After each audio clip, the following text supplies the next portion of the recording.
Welcome আমার প্রিয় ভাই বোনেরা। নবম শ্রেণীর ভৌতবিজ্ঞান বিষয়ের প্রথম অধ্যায় পরিমাপের থেকে আমরা করব আজকে পার্ট বি করার আগে আমরা দেখে নেব এর আগের পার্টে আমরা কি কি করেছিলাম। এর আগের পার্টে আমরা দেখেছিলাম ভৌত রাশি বলতে আমরা কি বুঝি এবং কোনগুলোকে আমরা ভৌত রাশি বলবো, কোন বিষয়গুলোকে আমরা ভৌত রাশি বলবো, এটা আমরা দেখেছিলাম। তারপরে আমরা দেখেছিলাম ভৌত রাশি কয় প্রকারের হয়। ভৌত রাশি হয় দুই প্রকারের, স্কেলার রাশি, ভেক্টর রাশি। স্কেলার রাশি, ভেক্টর রাশির সংজ্ঞা এবং তার উদাহরণ আমরা দেখেছি। এরপর আমরা দেখেছিলাম স্কেলার রাশি ও ভেক্টর রাশির কয়েকটি পার্থক্য।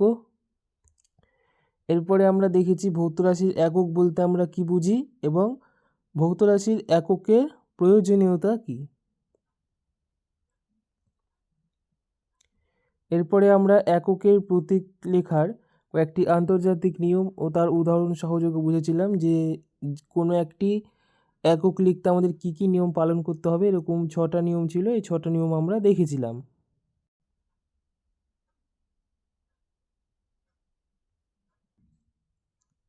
এরপরে আমরা দেখেছিলাম মৌলিক একক বা প্রাথমিক একক এবং লব্ধ একক বলতে কি বুঝি এবং তার কয়েকটি উদাহরণ।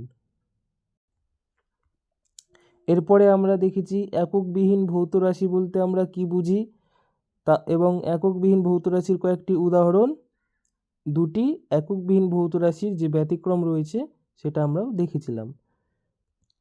এরপরে আমরা দেখেছিলাম এককের বিভিন্ন পদ্ধতি, সিজিএস পদ্ধতি ও এসআই পদ্ধতি এবং এসআই পদ্ধতিতে 7টি মূল এককের নাম ও সংকেত। তো এই বিষয়গুলি আমরা আগের ক্লাসে দেখেছি। এবার আমরা দেখব সিজিএস ও এসআই পদ্ধতিতে কয়েকটি ভৌত রাশির একক। প্রথম যে একক সেটা হচ্ছে ক্ষেত্রফল। ক্ষেত্রফল মানে আমরা জানি দৈর্ঘ্য গুণ প্রস্থ, এটা আয়তকার ক্ষেত্রে হয়, বা বর্গক্ষেত্রের ক্ষেত্রে এটা হবে বাহুর দৈর্ঘ্য গুণ বাহুর দৈর্ঘ্য। তো আমরা যদি ক্ষেত্রফলের একক বার করতে চাই তাহলে দৈর্ঘ্যের একককে 2বার গুণ করব, ঠিক আছে। তাহলে এসআই একক কি হবে? এসআই একক দেখো, দৈর্ঘ্যের একক হচ্ছে মিটার গুণ আবার প্রস্থের একক হচ্ছে মিটার, তাহলে মিটার গুণ মিটার, এটা হয়ে যাবে মিটার স্কোয়ার, ঠিক আছে। এটা হয়ে যাবে মিটার গুণ মিটার, যেহেতু যেমন এ গুণ এ কত হয়, এ গুণ এ আমরা জানি সূচকের নিয়মে এ স্কোয়ার হয়, ঠিক সেরকম মিটার ইন্টু মিটার হয়ে যাবে মিটার স্কোয়ার। এবং সেই মিটার স্কোয়ারকে আমরা কি লিখতে পারবো, দেখো মিটার কে ইংরেজিতে লিখলে হয় METER মিটার, সেই মিটারের এর প্রথম অক্ষর নিয়েছি এবং তার মাথায় স্কোয়ার করেছি, তাহলে ক্ষেত্রফলের এসআই একক হলো মিটার স্কোয়ার বা এম স্কোয়ার। এবং সিজিএস একক কী হবে? সিজিএস একক আমরা জানি দৈর্ঘ্যের সিজিএস একক সেন্টিমিটার, তাহলে সেন্টিমিটার ইন্টু সেন্টিমিটার সমান সমান সেন্টিমিটার স্কোয়ার সমান সমান সিএম স্কোয়ার, ঠিক আছে। আশা করি বোঝা গেল। আচ্ছা, এবার প্রশ্ন হতে পারে এটা তো আয়তকার ক্ষেত্রের ক্ষেত্রফলের সূত্র, তোমরা যে কোনো ক্ষেত্রফলের সূত্রতেই দেখো দৈর্ঘ্য 2বার গুণ পাবে। যেমন বৃত্তের ক্ষেত্রফল কি? বৃত্তের ক্ষেত্রফল পাই আর স্কোয়ার। এবার এই পাইটা তো কনস্ট্যান্ট, তাহলে এর কোনো একক থাকবে না, কিন্তু দেখো আর এই আরটা কি আছে, আর মানে হচ্ছে ব্যাসার্ধ, ব্যাসার্ধকেও তো আমরা মিটার বা সেমি দিয়ে মাপি, ওটাও এক প্রকার দৈর্ঘ্য। তো আর স্কোয়ার মানে কি আছে, এখানে দৈর্ঘ্য 2বার গুণ আছে। তোমরা যে কোনো ক্ষেত্রফল, লম্ব বৃত্তাকার চোঙ বা ত্রিভুজের ক্ষেত্রে কি হয়, ত্রিভুজের ক্ষেত্রে আমরা কি ক্ষেত্রফল জানি, হাফ গুণ, আমার লিখতে অসুবিধা হচ্ছে, ভূমি গুণ উচ্চতা। তাহলে হাফ গুণ ভূমি গুণ উচ্চতা যদি হয়, হাফ গুণ ভূমি গুণ উচ্চতা, তাহলে হাফ গুণ ভূমি গুণ উচ্চতা, হাফ কনস্ট্যান্ট, ভূমি মানে কি, ভূমি মানে যে ত্রিভুজের বেস সেটাও কিন্তু দৈর্ঘ্য, উচ্চতা সেটাও কি হবে, মিটার। তাহলে দেখো যে কোনো ক্ষেত্রফলের ক্ষেত্রেই আমরা দৈর্ঘ্য গুণ প্রস্থ এই দুটোকে আমরা পাবোই, ঠিক আছে। তো যাই হোক, তাহলে ক্ষেত্রফলের ক্ষেত্রে আমরা কি করব, দৈর্ঘ্যের এককে 2 বার গুণ করব।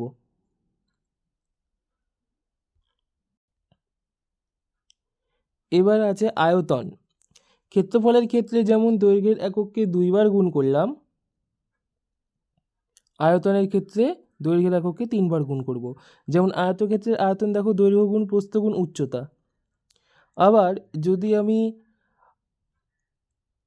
গোলকের আয়তনে যাই, গোলক মানে স্ফিয়ার, তাহলে তার আয়তন কত হবে, 4/3 পাই আর কিউব।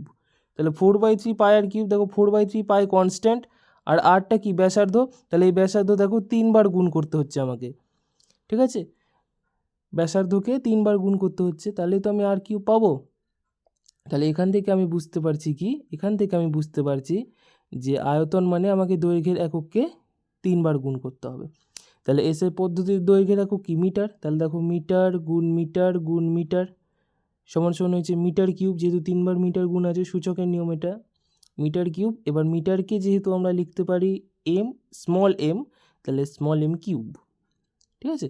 এবার সেন্টিমিটারের ক্ষেত্রে একই রকমভাবে দেখো, আমরা জানি দৈর্ঘ্যের একক সেন্টিমিটার, তাহলে সেন্টিমিটার গুণ সেন্টিমিটার গুণ সেন্টিমিটার, 3 বার সেন্টিমিটার গুণ করেছি, দেখো হয়ে গেল সেন্টিমিটার কিউব। সেন্টিমিটার কিউবকে আমরা লিখতে পারি সিএম কিউব। তাহলে ক্ষেত্রফলের এককের ক্ষেত্রে আমরা মনে রাখবো দৈর্ঘ্যের এককে 2 বার গুণ করব, যে পদ্ধতিই বলুক না কেন। আর আয়তনের ক্ষেত্রে দৈর্ঘ্যের এককে আমরা 3 বার গুণ করব।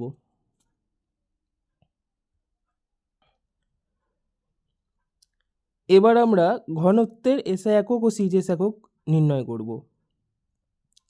ঘনত্ব মানে আমরা জানি ভর বাই আয়তন। তাহলে এসআই একক কী হবে, ভরের একক দেখো আমরা জানি কিলোগ্রাম, তাহলে উপরে কিলোগ্রাম, তাহলে কিলোগ্রাম বাই, আর আয়তনের একক একটু আগে বার করলাম কি, মিটার কিউব এসআই পদ্ধতিতে, তাহলে কিলোগ্রাম বাই মিটার কিউব। এটাকে আমরা লিখতে পারি, কিলোগ্রামকে আমি দেখো ছোটো করে লিখেছি কিগ্রা, আর বাইকে আমরা পার দিয়ে লিখতে পারি। তাহলে বাইকে আমরা পার, বা এটাকে অবলিক চিহ্ন বলা হয়, এই চিহ্নটাকে অবলিক বলা হয়। তাহলে কিগ্রা বাই মিটার কিউব, বা এটাকে পারও বলতে পারি আমরা, এই চিহ্নটাকে আমরা পার, কিগ্রা পার মিটার কিউব, এটাও আমরা বলতে পারি। বা এটাকে আমরা আর একটু ভালো করে যদি বলতে চাই, তাহলে হবে KG per metre cube, KG per metre cube. ইংরেজিতে কিলোগ্রাম থেকে কেজি করলাম, কেজি পার মিটার কিউব। বা এটাকে আমরা আরও স্পেসিফাই করলে কেজি ডট, ডট মানে গুণ আকারে করে দিলাম, metre to the power -3। Metre to the power -3 কেন, কারণ দেখো মিটার কিউবটা নিচে ছিল, তো যখন কোনো একটি সূচক হর থেকে লবে তাকে উঠাবো, তখন তার পাওয়ারে একটা মাইনাস হয়ে যাবে।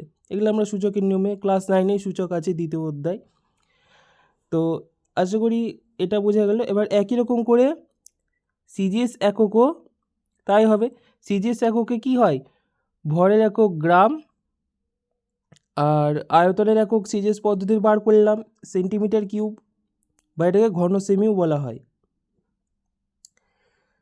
তাহলে গ্রামের গ্রা পার সেমি কিউব, বা এটাকে আমরা লিখতে পারি g per cm cube, centimetre থেকে সিএম, সেন্টি থেকে সি, মিটার থেকে এম, সিএম কিউব গ্রামের জি, তাহলে জি পার সেমি কিউব, বা g dot cm to the power -3 per cm. Centimetre কিউবটা নিচে ছিল, এটা যদি হরে উঠাতে হয়, লবে উঠাতে হয়, তাহলে আমাকে একটা -3 লাগবে। তাহলে এটা গেল ঘনত্বের একক। এবার হচ্ছে বেগ। বেগ মানে আমরা জানি সরণ বাই সময়। তাহলে বেগের এসআই একক কী হবে, সরণ বলতে আমরা দৈর্ঘ্যকে বুঝবো, এটা আমরা বুঝবো 2য় অধ্যায় বল ও গতি চ্যাপ্টারে, তখন সেখানে দেখব সরণ এবং দূরত্ব এদের একক সেম, কিন্তু একটা পার্থক্য, দূরত্ব স্কেলার রাশি, সরণ ভেক্টর রাশি। যাই হোক, তো যখন ওটা আসবে তখন বোঝা যাবে। তাহলে বেগ সমান সমান সরণ বাই সময়। তাহলে সরণের একক আমরা মিটার, আর সময় সেকেন্ড, তাহলে মিটার পার সেকেন্ড। এই যে করেছি এটাকে আমরা লিখতে পারি মিটার পার সেকেন্ড, বা আমরা যদি এটাকে ইংরেজিতে ছোটো করে লিখতে চাই, তাহলে মিটারের এম আর সেকেন্ডের এস, বা এটাকে আমরা আরও স্পেসিফাই করে লিখতে পারি metre dot s to the power -1। এই এস টু দি পাওয়ার -1কে এস ইনভার্স বলা হয়, কোনো কিছুর পাওয়ারে যদি -1 তাহলে -1 থাকে, তাহলে আমরা সেটাকে ইনভার্স বলি। তাহলে এটা হবে মিটার ডট এস ইনভার্স বা s⁻⁻1, যেটা ইচ্ছা আমরা বলতে পারি। সিজিএস এককে দেখো, স্মরণের একক সেন্টিমিটার আর সময়ের একক সেকেন্ড। তাহলে সেন্টিমিটার সেকেন্ডকে লিখতে পারি আমি সেমি পার সেকেন্ড। এবার সেমি পার সেকেন্ডকে আমি ইংরেজিতে করলাম সিএম পার এস, এবং এই পার চিহ্নটা উঠানোর জন্য আমরা কি করলাম, একটা ইনভার্স নিয়ে নিলাম। দেখো পার চিহ্ন উঠে একটা ডট, এই যে ডট চিহ্ন নিয়েছি সেমি আর সেকেন্ডের মধ্যে ডট, এই ডট মানে গুণ। আমরা যখন এককের লেখার বিভিন্ন আন্তর্জাতিক নিয়মগুলো পড়েছিলাম আগের ক্লাসে, তখন দেখেছিলাম যে দুটো রাশির গুণ বোঝাতে আমরা ডট চিহ্ন ব্যবহার করি। তো সেমি পার সেকেন্ড বা সেমি ডট সেকেন্ড ইনভার্স, এটা আমরা লিখতে পারি। এরপর আমরা করব ভরবেগ। ভরবেগ মানে কি, ভর ইন্টু বেগ। তাহলে ভরবেগ মানে ভর ইন্টু বেগ যদি হয়, তাহলে দেখো ভরের একক আমরা জানি কিলোগ্রাম এসআই পদ্ধতিতে, আর বেগের একক একটু আগে বার করলাম মিটার পার সেকেন্ড। তাহলে এখান থেকে আমরা হয়ে যাবে কি কেজি ডট মিটার, আর মিটার পার সেকেন্ড পারকে ওঠানোর জন্য আমরা তো করলাম যে কোনো কিছুর মাথায় ইনভার্স নিতে পারি, তাহলে KG dot metre dot second inverse. এবং সিজিএস একক কী হবে, সিজিএস একক হবে গ্রাম ইন্টু গ্রাম, ভরের একক গ্রাম আর বেগের একক কি সেন্টিমিটার পার সেকেন্ড, একটু আগে বার করলাম। তাহলে এটা হয়ে গেল gram dot cm dot second inverse. বোঝা গেল? এবার হচ্ছে ত্বরণ। ত্বরণ বলতে আমরা বুঝি বেগ পরিবর্তনের হার বাই সময়। বেগ পরিবর্তনের হার বাই সময়। তাহলে এটাকে সমান সমান আমরা লিখতে পারি সরণ বাই সময় গুণ 1 বাই সময়। ব্যাপারটা কি, এটা যখন আমরা দ্বিতীয় চ্যাপ্টার করব বল ও গতি, তখন সেখানে আমরা বুঝবো যে ত্বরণ সমান সমান বেগ পরিবর্তনের হার বাই সময় কেন হয়। তো আপাতত এখানে আমরা দেখতে পাচ্ছি যে সময়ের এককটি 2বার এসছে। বেগ পরিবর্তনে যখনই আমরা কোনো কিছুর হার শব্দটা দেখতে পাবো, কোনো সংজ্ঞাতে আমরা হার শব্দটা দেখতে পাবো, তখন সেটা হবে, ধরে নিতে হবে সেটা হবে সময় দিয়ে ভাগ। সেটা সময় দিয়ে ভাগ। তাহলে বেগ পরিবর্তনের হার সেটা সময় দিয়ে ভাগ করতে হবে, ওই জন্য দেখো আমি সময় দিয়ে ভাগ করেছি। যখন আমি ভৌতবিজ্ঞানে হয় আকার বা শূন্যরা হার, তখন আমি বুঝে যাবো যে আমাকে সময় দিয়ে ভাগ করতে হবে। তাহলে বেগ পরিবর্তনের হার মানে কি, সময় দিয়ে ভাগ। তাহলে এই যে প্রথম 1 বাই সময়, এটা আমি করেছি হারটাকে বোঝানোর জন্যে, আর এটা যে আছে সরণ বাই সময়, এটা তো বেগের ফর্মুলা। যাই হোক, যখন 2 নম্বর চ্যাপ্টার করবো তখন এটা ক্লিয়ার হবে। তাহলে এসআই একক কী হবে, প্রথমে করেছি আমি সরণ বাই সময়, তাহলে সরণের একক মিটার, সরণের একক মিটার, সময়ের একক সেকেন্ড গুণ 1/সেকেন্ড। তাহলে উপরে থাকলো মিটার আর নিচে দেখো সেকেন্ড, সেকেন্ড গুণ দুটো সেকেন্ড গুণ, তাহলে এটা হয়ে গেল কি সেকেন্ড স্কোয়ার। এবার এটাকে আমরা লিখতে পারি মি পার সেকেন্ড স্কোয়ার, মিটারের মি আর সেকেন্ডের সে, বা এটাকে পার করে দিলাম। বা এটাকে ইংরেজিতে আমি লিখতে পারি এম পার এস স্কোয়ার, মিটারের এম সেকেন্ডের এস পার সেকেন্ড স্কোয়ার, বা এটাকে আমরা লিখতে পারি metre dot second to the power -2, second to the power -2 বা সেকেন্ড ইনভার্স 2। বুঝে গেল? একই রকম করে সিজিএসে যদি আসি, সিজিএসের সরণের একক সেন্টিমিটার বাই সময়, সেন্টিমিটার এটা সেকেন্ড হবে, centimetre by second, centimetre by second. ঠিক আছে, এটা সেন্টিমিটার বাই সেকেন্ড, এটাও সেন্টিমিটার বাই সেকেন্ড। তাহলে এখানে হবে সেন্টিমিটার বাই সেকেন্ড স্কোয়ার, এটা ভুল হয়ে গেছে সরি। তাহলে এখানে সেন্টিমিটার বাই সেকেন্ড স্কোয়ার হবে। তাহলে এটাকে আমরা লিখতে পারি সেমি পার সেকেন্ড স্কোয়ার বা সিএম পার এস স্কোয়ার বা cm dot s to the power -2। তাহলে এস একক পেলাম মিটার পার সেকেন্ড স্কোয়ার, আর সিজিএস একক পেলাম সেমি পার সেকেন্ড স্কোয়ার। বোঝা গেল? আচ্ছা, এবার বলের একক। বল সমান সমান আমরা জানি ভর ইন্টু ত্বরণ। তাহলে বলের এসে একক কী কী হবে, তাহলে ভরের একক কিলোগ্রাম, আর ত্বরণের একক বার করলাম মিটার পার সেকেন্ড স্কোয়ার। তাহলে এটাকে আমরা লিখতে পারি দেখো kg dot metre dot s to the power -2 বা এস ইনভার্স 2। এবার বলের এসআই এককের একটা বিশেষ নাম আছে, সেটা আমরা সকলে জানি, সেটা হচ্ছে নিউটন। আমি এভাবে করে দেখালাম ঠিকই, কিন্তু বলের এসআই একক যদি আমাদেরকে জানতে চাই আমরা লিখব নিউটন। নিউটন মানে কিন্তু এটা ভুল না। KG dot M dot second inverse two যদি কেউ লিখে তাতেও নাম্বার কাটা উচিত না, কারণ এটাও বলের একক, কিন্তু আমরা এসআই পদ্ধতিতে বলের এককের নাম দিয়েছি কি নিউটন। কারণ এত বড় রাশি কে লিখবে, 1 KG dot M dot second inverse two, এটা লেখা ভালো না শর্টকাটে 1 নিউটন লিখে দিলাম 1n। ঠিক আছে, একই রকম করে সিজিএস এককে যদি যায় তাহলে সিজিএস এককে ভরের একক কি, গ্রাম, আর ত্বরণের একক বার করলাম সেন্টিমিটার পার সেকেন্ড স্কোয়ার। তাহলে এটাকে আমরা লিখতে পারি gram dot cm dot second inverse two. বলের সিজিএস এককেরও আর একটা নাম আছে, সেটা হচ্ছে ডাইন। এই নিউটন এবং ডাইন নিয়ে আমরা পড়বো বলগতি চ্যাপ্টারে, ক্লাস 9-এই আছে বলগতি দ্বিতীয় চ্যাপ্টার। এরপরে হলো চাপ। চাপ মানে হচ্ছে বল বাই ক্ষেত্রফল। বলের একক আমরা বার করলাম আর ক্ষেত্রফলের একক আমরা বার করেছি আগে। তাহলে বলের একক আমরা দেখলাম নিউটন এসআই পদ্ধতিতে, আর ক্ষেত্রফলের একক মিটার স্কোয়ার। তাহলে নিউটন বাই মিটার স্কোয়ার, এটাকে আমরা লিখতে পারি নিউটন পার মিটার স্কোয়ার। নিউটনের এন, মিটারের এম, তাহলে এটা নিয়ে লিখলাম এন পার এম স্কোয়ার, এটা লিখতে পারি। বা আরও স্পেসিফাই করে লিখতে পারলে আমি, এটা হবে N dot m to the power -2, যেটাকে আমরা বলছি কি পাস্কাল। এসআই পদ্ধতিতে চাপেরও একটি বিশেষ নাম আছে, সেটা হচ্ছে কি পাস্কাল। এই বিশেষ নামগুলো মনে রাখতে হবে, ঠিক আছে। অন্যদিকে চাপের সিজিএস একক তাহলে কি হবে, বল, তাহলে সিজিএসে বলের একক পেলাম ডাইন, ক্ষেত্রফলের একক সেন্টিমিটার স্কোয়ার, তাহলে এটা হয়ে যাবে ডাইন পার সেমি স্কোয়ার সমান সমান, এটাকে ইংলিশে যদি লিখি ছোট করে তাহলে ওটা হবে DYN পার সিএম স্কোয়ার সমান সমান DYN ডট পার স্কোয়ারটাকে আমি করে দিলাম কি ডট ইনভার্স 2, তাহলে ডাইন ডট সেমি ইনভার্স 2।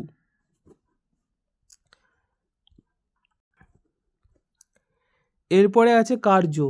কার্য সমান সমান বল ইন্টু সরণ। এসআই একক কী হবে, বলের এসআই একক পেলাম নিউটন এবং সরণের এসআই একক পেলাম মিটার, তাহলে নিউটন ইন্টু মিটার।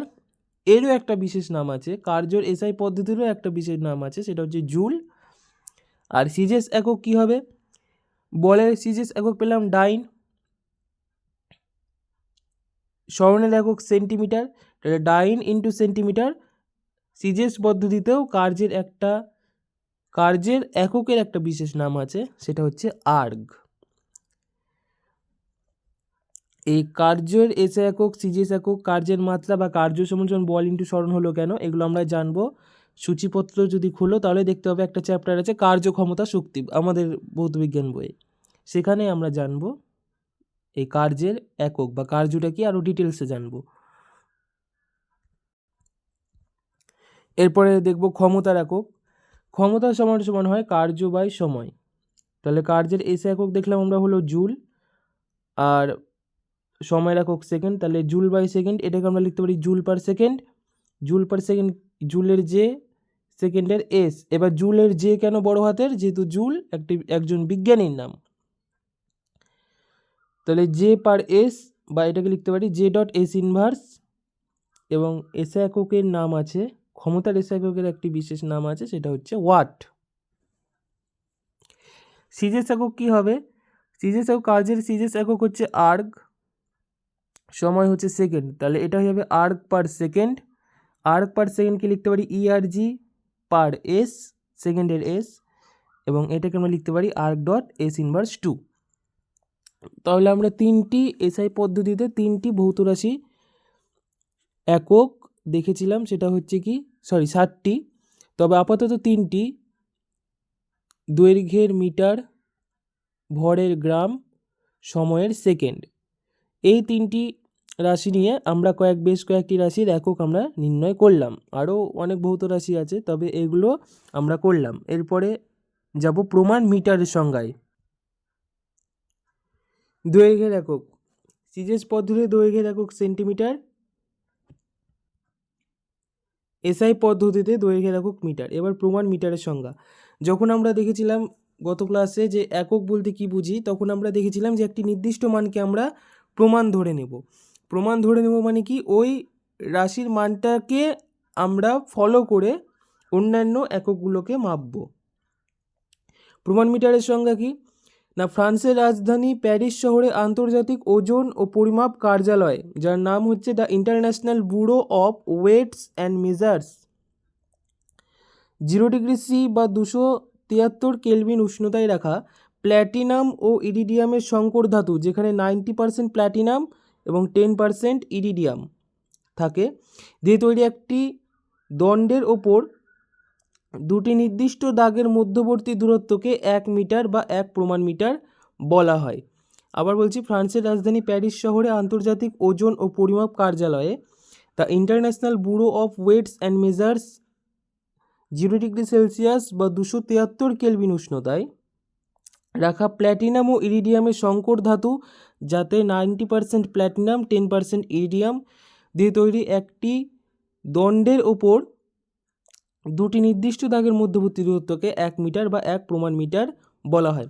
তাহলে সংজ্ঞাটা থেকে এবার দুটো প্রশ্ন আসে। সেই দুটো প্রশ্ন হলো যে প্রমাণ মিটারের সংজ্ঞায় 0 ডিগ্রি সি বা 273 কেলভিন উষ্ণতা উল্লেখ করার কারণটা কি। কারণ হচ্ছে, বিভিন্ন তাপমাত্রায় কোনো ধাতব দ্বন্দ্বের বিভিন্ন দৈর্ঘ্য হয়। তাপমাত্রা বাড়লে ধাতু দৈর্ঘ্য প্রসারণ হয় এবং কমলে দৈর্ঘ্য হ্রাস পায়। তাই একটি নির্দিষ্ট দৈর্ঘ্য চিহ্নিত করার জন্যে নির্দিষ্ট তাপমাত্রার প্রয়োজন, তাই দ্বন্দ্বটিকে একটি নির্দিষ্ট তাপমাত্রায় রাখা হয়। এই নির্দিষ্ট তাপমাত্রা হলো 0 ডিগ্রি সেলসিয়াস বা 273 কেলভিন।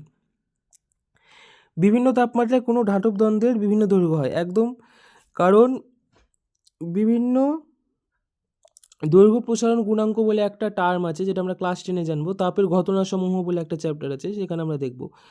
তো একই উষ্ণতা বৃদ্ধিতে বিভিন্ন ধাতুর ক্ষেত্রে বিভিন্ন ধরনের দৈর্ঘ্য প্রসারণ হয়। দৈর্ঘ্য প্রসারণ বলতে আমরা খালি চোখে বুঝতে পারবো না, সামান্য একটু দৈর্ঘ্যের পরিবর্তন ঘটে উষ্ণতার পরিবর্তন ঘটলে ধাতুর ক্ষেত্রে। আর একটা প্রশ্ন এখান থেকে আসে, প্রমাণ মিটারের সংজ্ঞায় যে দণ্ডটির কথা বলা হয়েছে সেটি একটি নির্দিষ্ট উপাদানের ধাতু দিয়ে তৈরি হয় কেন।